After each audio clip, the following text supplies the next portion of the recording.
안녕하세요. 마데테스의 자폐에 관한 이야기입니다. 어떻게 아이들 키우면서 가장 힘든 점이 무엇이던가요? 사실 경제적으로도 그렇고 시간 문제, 그다음에 아이들 학교 스케줄 문제, 뭐 이런 것들이겠죠. 가장 깊은 고민은 미국에 사시는 분들은 그래도 그 주정부나 지역사회에서 혹은 뭐 여러 가지 복지 혜택들이 조금 있기 때문에 부모님들이 혜택을 잘 받으면 ABA 테라피라든가 스피치라든가 오큐페이셔널 테라피 이런 데 들어가는 돈이 그닥 많지 않아서, 물론 이제 그 외에 들어가는 것들은 부모님들의 욕심이어서 더 잘해주고 싶으니까 또 사적으로 하시는 분들도 있어요. 저희도 스피치 테라피를 구하지 못해서 저희도 사적으로 구해서 저희가 개인적으로 한 적도 있습니다. 어쨌든 근데 여러 가지 이슈가 있겠죠. 근데 자폐 아이를 키우면서 가장 어려운 점은 저는 이거라고 생각합니다. 부부, 그러니까 엄마와 아빠의 관계, relationship이 얼마나 strong한가. 근데 이 strong한 relationship이 있어야 서로 팀워크도 가능하거든요. 그러니까 제가 언젠가 오래전 제 영상들을 한번 뒤져보시면 있을 텐데, 거기에 보면 팀워크가 중요하다 그랬어요. 팀워크. 단순히 가족, 학교, 커뮤니티, 그 다음에 치료를 제공해주는 회사들, 이런 회사들이 팀워크를 가지고 한 골을 해서 향해서 가야 되는데, 그렇지 못하면 너무 어렵죠. 특히 학교는 매일 가지만 우리랑 밀접한 생활에 있는 게 아니고 아이와 선생님과의 관계고, 그 다음에 커뮤니티도 마찬가지고 치료사도 마찬가지예요. 다만 우리 안에 내적인 거에서의 스트롱한, 튼튼한 그 관계를 얘기하면 아이한테 가장 영향을 미치는 것은 아무래도 부부 관계이겠죠. 엄마 아빠 릴레이션십이 얼마나 소프트하고 스트롱하는가 에서 아마 아이한테 영향을 제일 많이 미칠 거라고 생각이 되어집니다. 그런데 이 자폐 아이를 기르면서, 그러니까 모든 부부가 똑같아요. 부부 싸움도 하고요. 그게 경제적인 이유였든 개인적인 이유였든 성격의 차이였든 뭐 시대 혹은 처가 혹은 본가의 이슈이든, 이 top of that, 그러니까 모든 non-disabled family가 갖고 있는 이슈 위에 우리 자폐 가정들은 어떤 부부 이슈가 있느냐를 오늘 좀 얘기해 보려고 합니다. 첫 번째는 이겁니다. 엄마와 아빠가 다투는 가장 큰 이유 중에 하나는 또 이거일 수도 있습니다. 아이의 발달 상태에 관해서 같은 고민을 가지고 있지 않다라는 얘기입니다.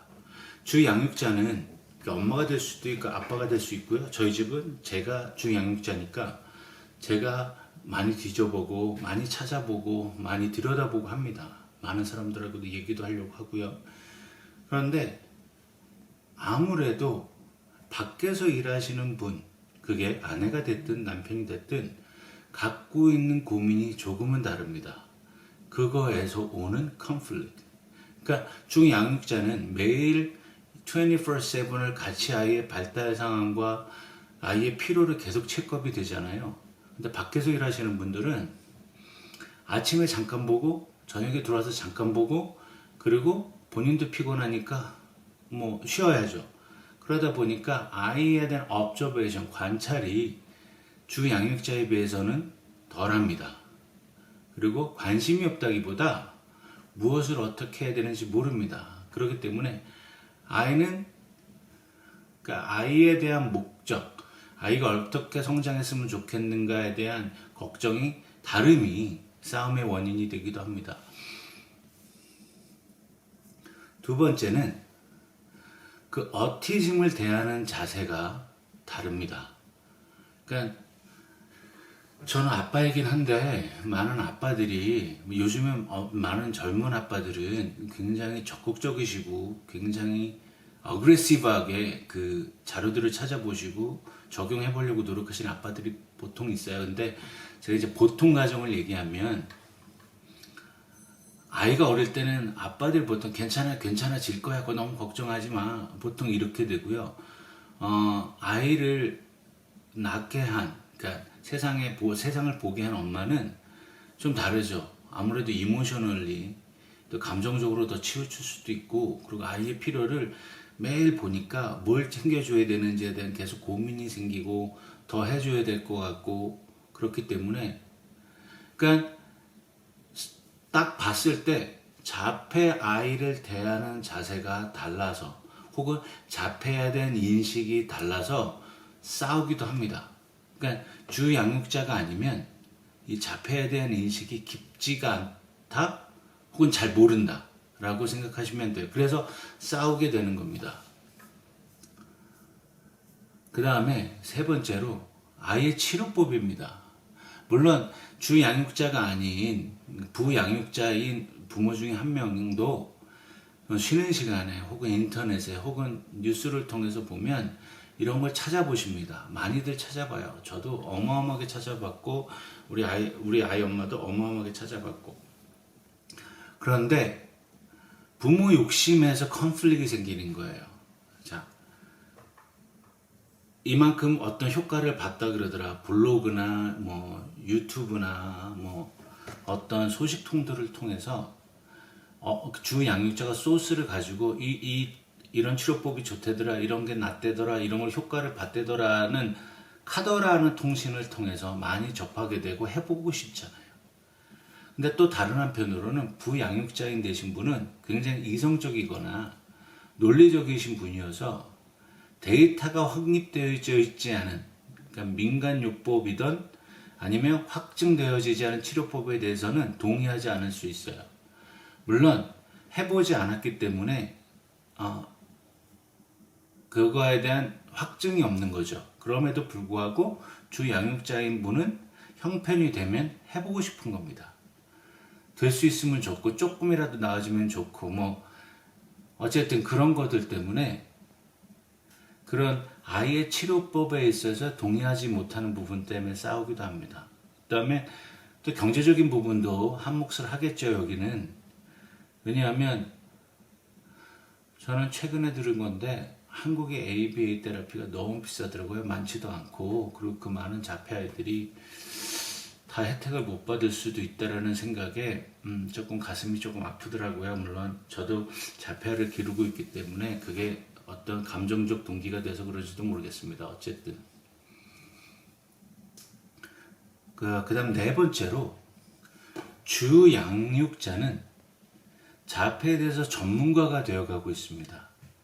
그런데 부양육자 이 되신 분은 자기가 밖에서 일하는 것도 너무 힘든데 이 이야기를 자폐에 관한 이야기, 즉 자기 아이만 얘기해도 너무 힘든데 그 얘기하다 보면 누구 집에는 이런 거에서 좋아졌더라더라, 누구는 이런 거 해봤대더라, 얘 블로그에 보니까 이런 게 있더라, 유튜브 보니까 저런 게 좋더라. 근데 부양육자 밖에서 일을 하시는 분은 이런 토픽에 대해서, 이런 주제에 대해서 얘기를 안 하고 싶을 수도 있어요. 이미 already overwhelming해. 가족이 지고 있는 그 경제적 책임. 물론 이제 맞벌이 하시는 분들도 있어요. 그러니까 그래도 맞벌이 하더라도 분명히 집안에서 분명히 아실 거 누가 주 양육자고 부양육자인지. 그러니까 그런 거에서 오는 컨플릭트. 누구는 얘기를 하고 싶어하고 누구는 얘기를 안 하고 싶어하고 누구는 아이의 치료나 아이의 자폐에 관한 그 관련된 소식들에 대해서 조금 피하려고 하는, 그래서 당신은 너무 관심이 없어, 당신은 아는 게 없네 이러고 싸울 수 있는 어떤 그런 것들이 있다라는 거죠. 그거는 흔하게 있는 싸움이 같아요. 그러니까 너무 힘든 것 같아요. 일반 가정에서도 부부싸움이 일어나는데 우리는 아이를 놓고, 저도 그 뭐 싸움이라기보다는 저희 큰애는 정발이잖아요. 그러니까 정발의 이 아이가 어떻게 하면 대학을 가고 이런 거에서도 아내와 저와의 그 대학교와 사회를 바라보는 시각이 좀 달라서 의견 차이가 있는데, 특별히 자폐 아이를 그 탑버브다, 이제 우리가 갖고 있는 일반적인 가정에서의 문제 위에 자폐 아이의 가정, 그 자폐 아이를 돌보는 것 때문에 더 신경 쓰여져서 더 싸우게도 됩니다. 그 다음에 방금 전에도 말씀드렸어요. 치료법에 대해서, 야, 저 치료 요즘은 예를 들어 멀티 테라피라든가 TMS 테라피가 12,000불 정도 든다고 하잖아요. 과연 그걸 투자해서 아이한테 쏟아 부어서 아이가 드라마틱하게 임프루브먼이 생기다, 성장이 있고 변화가 있다 라고 확실히 투자할 만한데, 그런 게 사실 없는 상황에서 이거를 돈을 써야 되느냐, 그리고 살기도 빠듯한데 아이한테 올빵을 해야 되는가에 대한 다툼이죠. 어떤 한 부모는 주양자든 부양자이든 한쪽은 분명히, 야, 적당히 하자, 보기에 아이가 그닥 바뀔 것 같지 않으니까 우리는 이 정도까지만 하자라고 하고, 한쪽은 분명히 아니야, 더 될 수 있어, 이만큼 더 하자. 그러면 누가 아이를 케어하고 아이를 치료를 데리고 다니고 집안일을 정리하고 할 것인가에 대한 그런 거의 다툼, 시간과 돈의 투자에 대한 그 다름이 아마도 다툼이 될 수 있는 그런 것이 되는 것 같습니다.